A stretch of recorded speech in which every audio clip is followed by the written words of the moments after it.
There's a development in the story to tell you about. It's being reported by the Wall Street Journal, which cites multiple administration officials in reporting that Border Patrol Commander Gregory Bovino will imminently leave Minnesota along with some of his agents. That's according to Trump administration officials.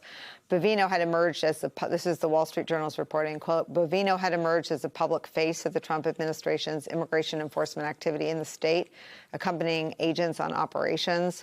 Quote, following the fatal shooting over the weekend of Alex Preddy by a Border Patrol agent, Trump has signaled a willingness to wind down some of the administration's operations there. Also in the Wall Street Journal, quote, on Monday, the president said Tom Homan, his border czar, would travel to the state.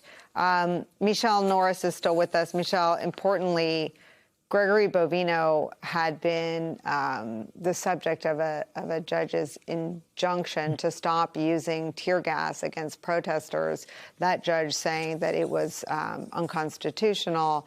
A subsequent judge stayed that order, but he has been, at least by that judge, recognized as using tactics that denied U.S. citizens and others their rights, and now he is leaving Minneapolis. My sense is that this will be good news to a degree, but that as long as he's out there terrorizing other communities, no one will rest easy.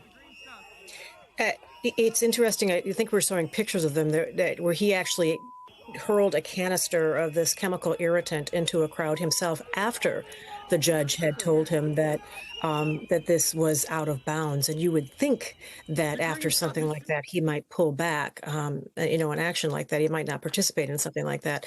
He's become the face of something that is very unpopular, not just in the state of Minnesota, but throughout the entire country.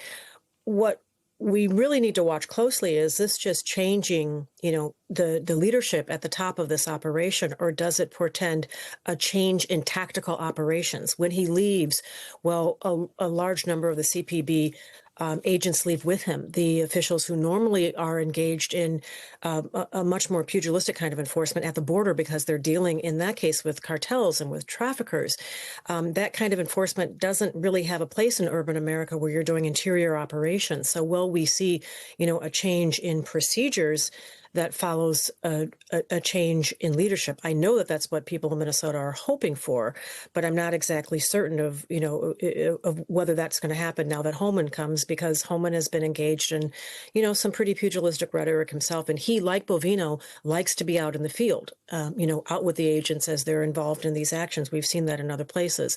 Will he pull back and perhaps try to work more closely with the city? And will he be willing to work more closely with local law enforcement? And that's another big question that that people are going to be watching very carefully. Will he work with the law enforcement in Minneapolis, St. Paul, the surrounding suburbs, and the rural areas where these ICE operations and Border Patrol operations are taking place? Michele, it's amazing to me, though, that the laws of relativity hold when a community in a country are terrorized, right?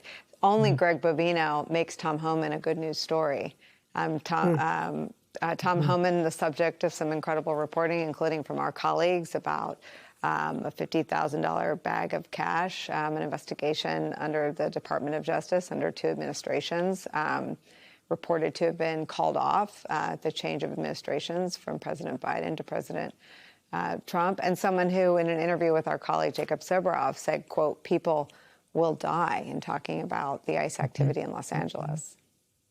I was speaking to someone in law enforcement, and they made a really interesting point about morale within the ranks. There may be an assumption that the people who are involved in the aggressive immigration enforcement in Minnesota may be doing this with a certain degree of bravado or gusto, but they're in a tough spot. They're in a place where people don't want them. Honking horns and blowing whistles, and not necessarily impeding them, but recording them, as we talked about, and making it clear everywhere they go. They see ICE out signs, they see profanity. Get the hell out of here.